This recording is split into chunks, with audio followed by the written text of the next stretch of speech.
morning, good day, good afternoon, good evening, good night, wherever you are, and welcome back to Achampnator Reads. Today I read to you chapter 14, Norbert the Norwegian Ridgeback.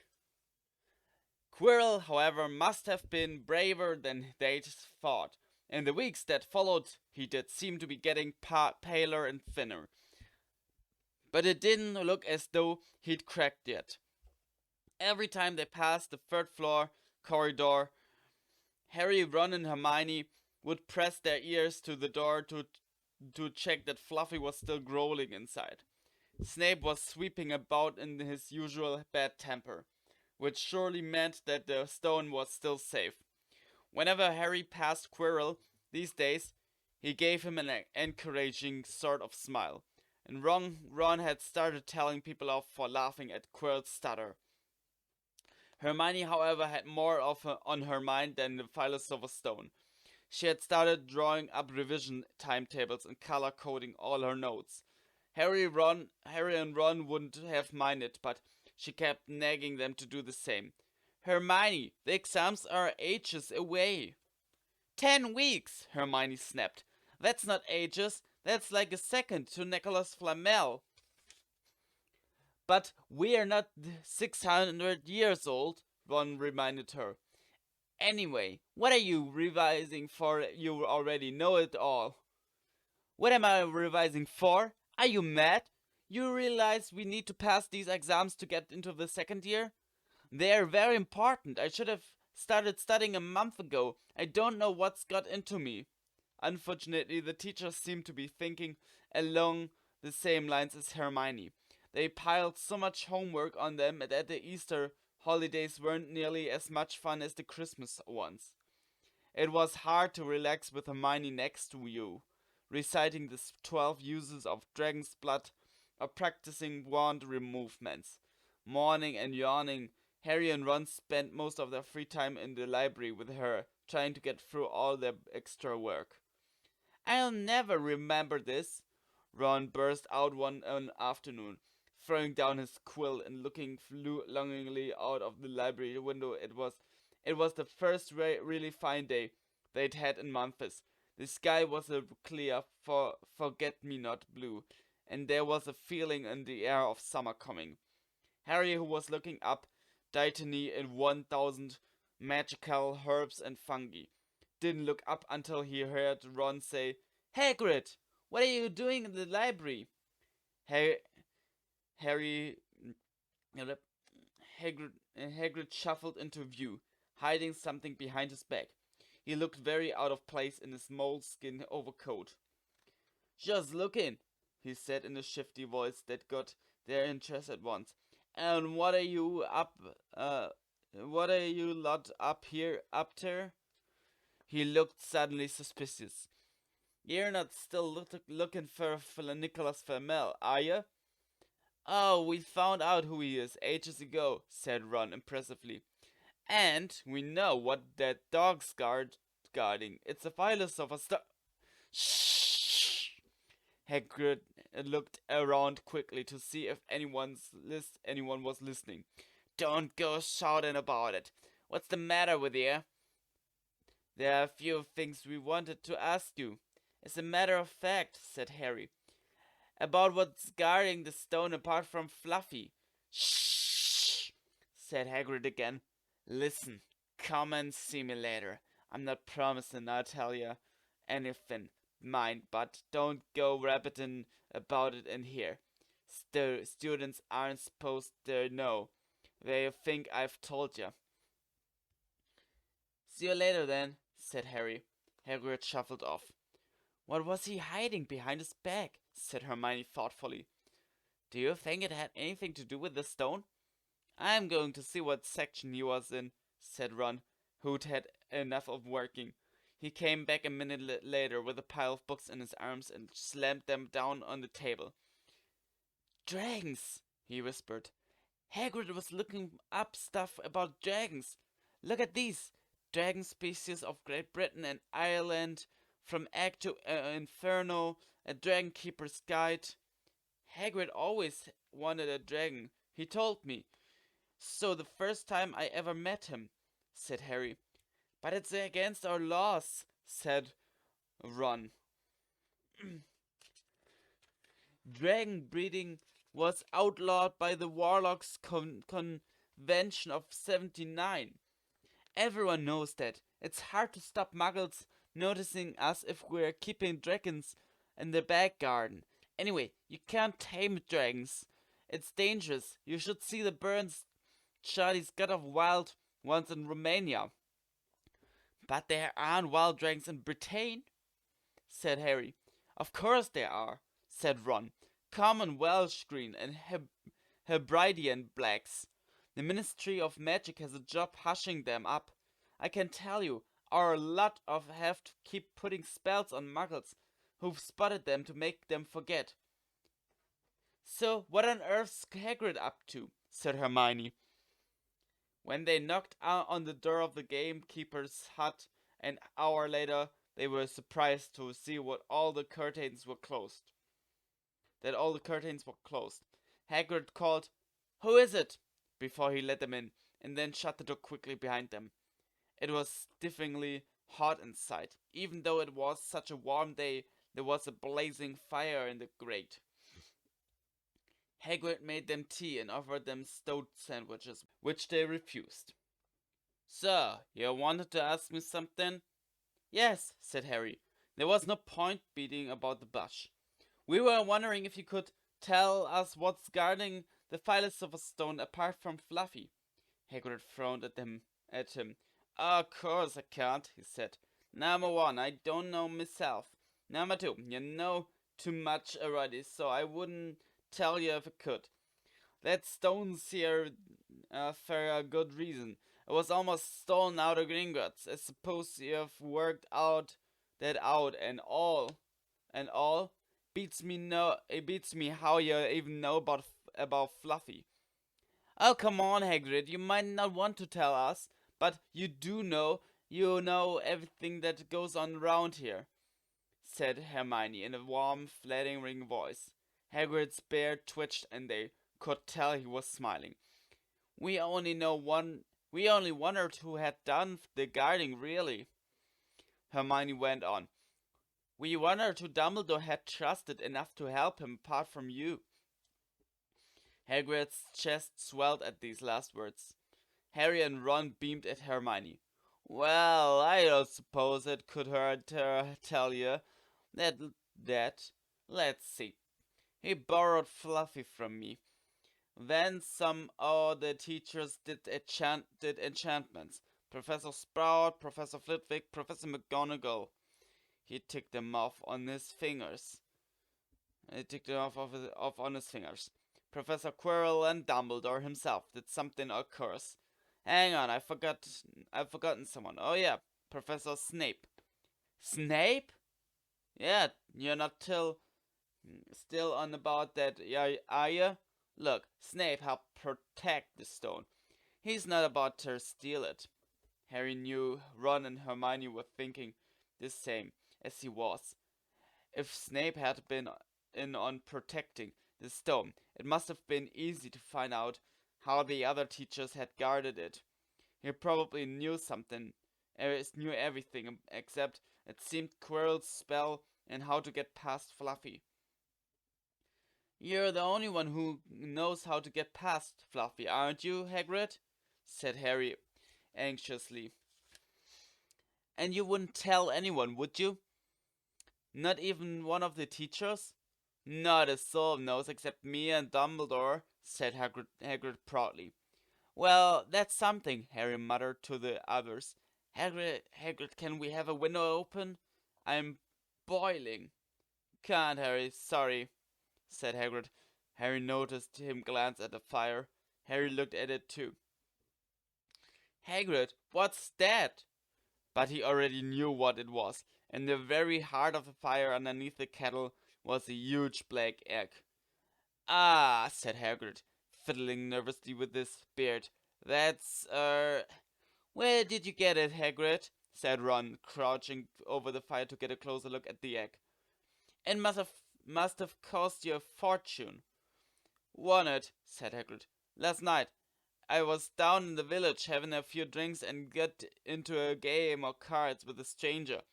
Think he was quite glad to get rid of it, to be honest. But what are you going to do with it when it's hatched? Said Hermione. Well, I've been doing some reading, said Hagrid, pulling a large book from under his pillow. Got this out of the library. Dragon breeding for pleasure and profit. It's a bit out of date, of course, but it's all in here. Keep the egg in the fire, 'cause their mothers breathe on him. See, and when it hatches, feed it on a bucket of brandy, big mixed with chicken blood, every half hour. And see here how to recognize different eggs. What I got, there's a Norwegian Ridgeback. They're rare, them. He looked very pleased with himself, but Hermione didn't. Hagrid, do you live in a wooden house? She said, but Hagrid wasn't listening. He was humming merrily as he stoked the fire. So now they had something else to worry about. What might happen to Hagrid if anyone found out he was hiding an illegal dragon in his hut? Wonder what it's like to have a peaceful life, Ron sighed as after evening they struggled through all the extra homework they were getting. Hermione had now started making revision timetables for Harry and Ron too. It was driving them mad. Then, one breakfast time, Hedwig brought Harry another note from Hagrid. He had written only 2 words.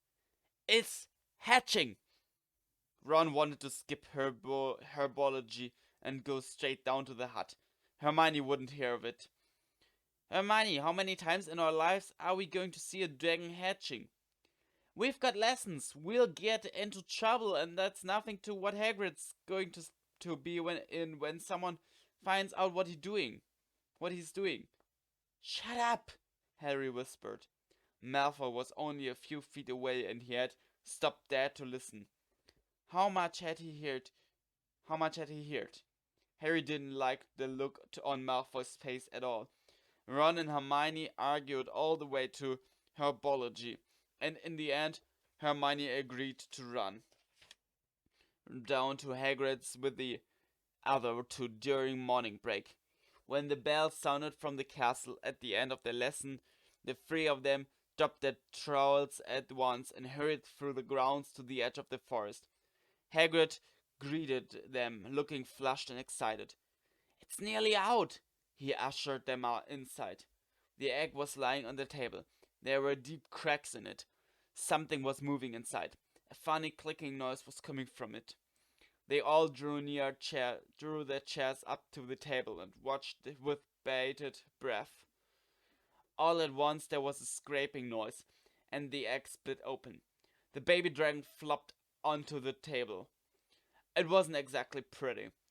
Harry thought it looked like a crumpled black umbrella.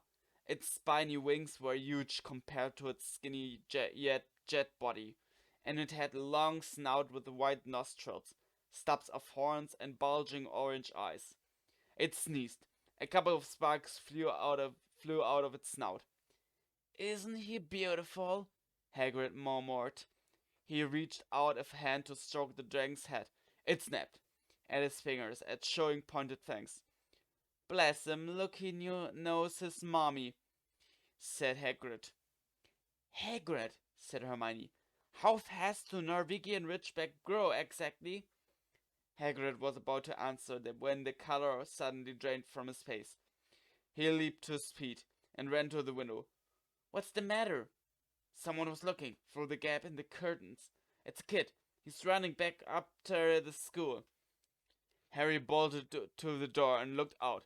Even at a distance there was no mistaking him. Malfoy had seen the dragon. Something about the smile lurking on Malfoy's face during the next week made Harry, Ron, and Hermione very nervous. They spent most of their free time in Hagrid's darkened hut, trying to reason with him. Just let him go, Harry urged. Set him free. I can't, said Hagrid. He's too little, he'd die. They looked at the dragon. It had grown 3 times in length in just a week. Smoke kept furling out of its nostrils. Hagrid hadn't been doing his gamekeeping duties because the dragon was keeping him so busy. There were empty brandy bottles and chicken feathers all over the floor. I've decided to call him Norbert, said Hagrid, looking at the dragon with misty eyes. He really knows we now watch Norbert. Norbert, where's Mommy? He's lost his marbles, Ron muttered in Harry's ear. Hagrid, said Harry loudly, give it a fortnight and Norbert's going to be as long as your house. Malfoy go to Dumbledore at any could go to Dumbledore at any moment. Hagrid bit his lip. I know, I can't keep him forever, but I can't just dump him. I can't. Harry suddenly turned to Ron. Charlie, he said. You're losing it too, said Ron. I'm Ron, remember? No, Charlie, your brother Charlie in Romania, studying dragons. We could send Norbert to him. Charlie can take care of him and then put him back in the wild.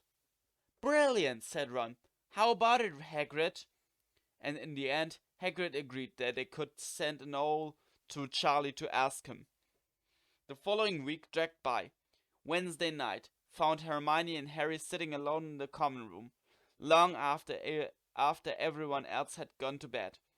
The clock on the wall had just chimed midnight when the portrait hole burst open. Ron appeared out of nowhere as he pulled off Harry's invisibility cloak. He had been down to Hagrid's hut, helping him feed Norbert, who was now eating dead rats by the crate. It bit me, he said, showing them his hand, which was wrapped in a bloody handkerchief. I'm not going to be able to hold a quilt for a week. I tell you, the dragon's the most horrible animal I've ever met, but the way Hagrid goes on about it, you'd think it was a fluffy little bunny rabbit.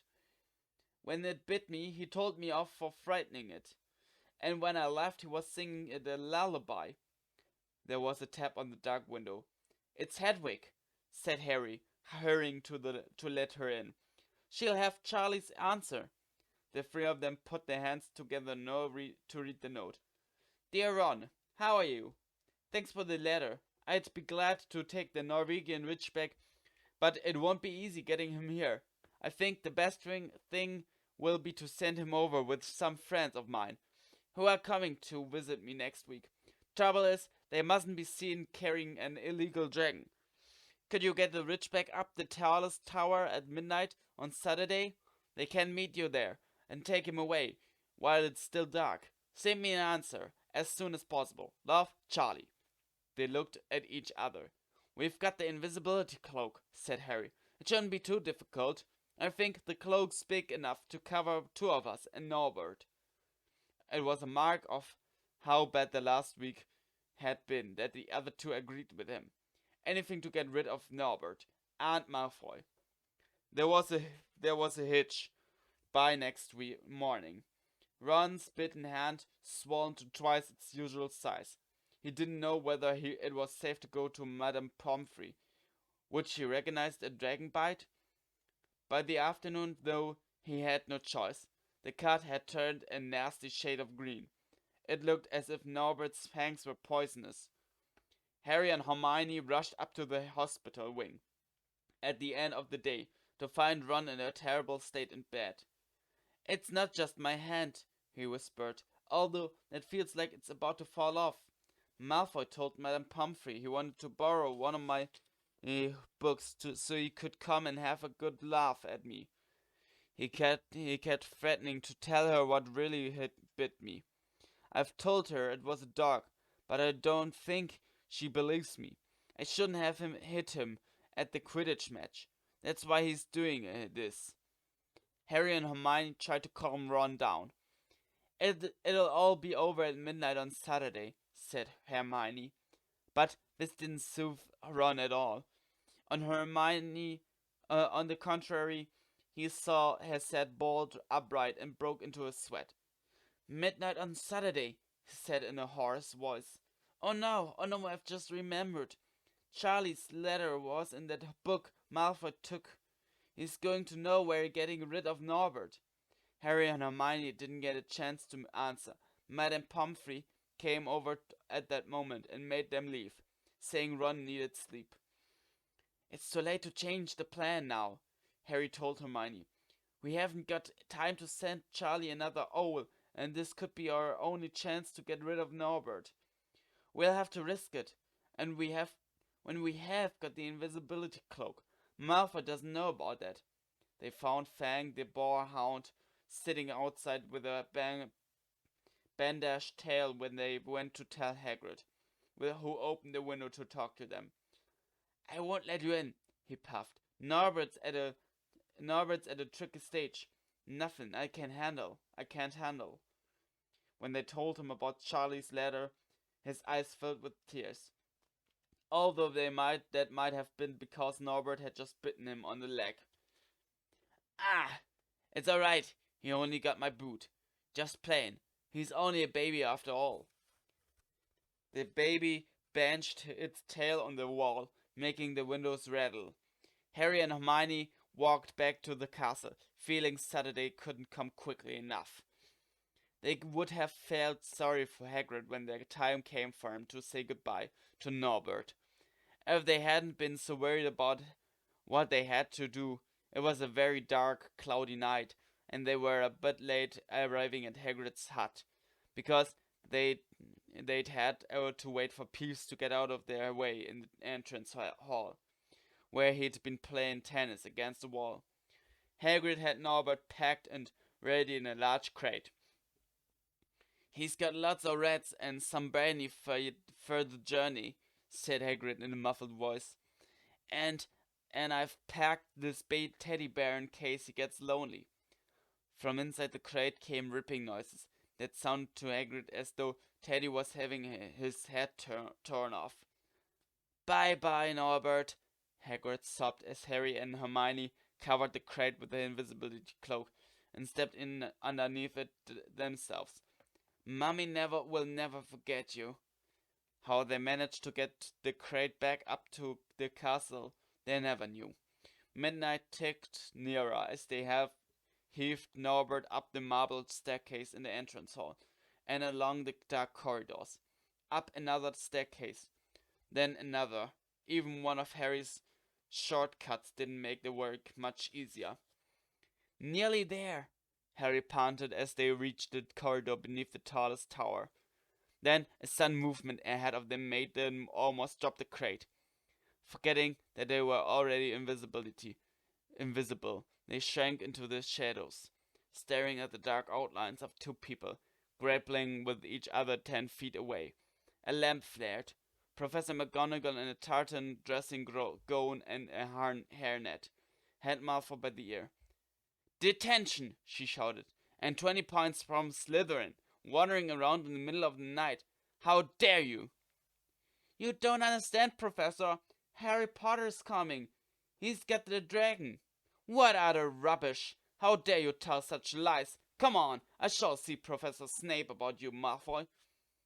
The steep spiral staircase up to the top of the tower seemed the easiest thing in the world after that. Not until they'd stepped out into the cold night air did they throw off the cloak, glad to be able to breathe properly again. Hermione did a sort of jig. Malfoy's got attention, I could sing. Don't, Harry advised her. Chuckling about Malfoy they waited, Norbert thrashing about in his crate. About 10 minutes later, 4 broomsticks came swooping down out of the darkness. Charlie's friends were a cheery lot. They showed Harry and Hermione their harness they'd rigged up, so they could suspend Norbert between them. They all helped buckle Norbert safely into it, and then Harry and Hermione shook hands with the others and thanked them very much. At last, Norbert was gone. They slipped back down the spiral staircase, their hearts as light as their hands. Now that Norbert was off them, no more dragon, Malfoy in detention, what could spoil their happiness? The answer to that was waiting at the foot of the stairs. As they stepped into the corridor, Filch's face loomed suddenly out of the darkness. Well, well, well, he whispered. We are in trouble. They'd left the invisibility cloak on top of the tower. What's happening next? You'll see in chapter 15. But till then, see ya.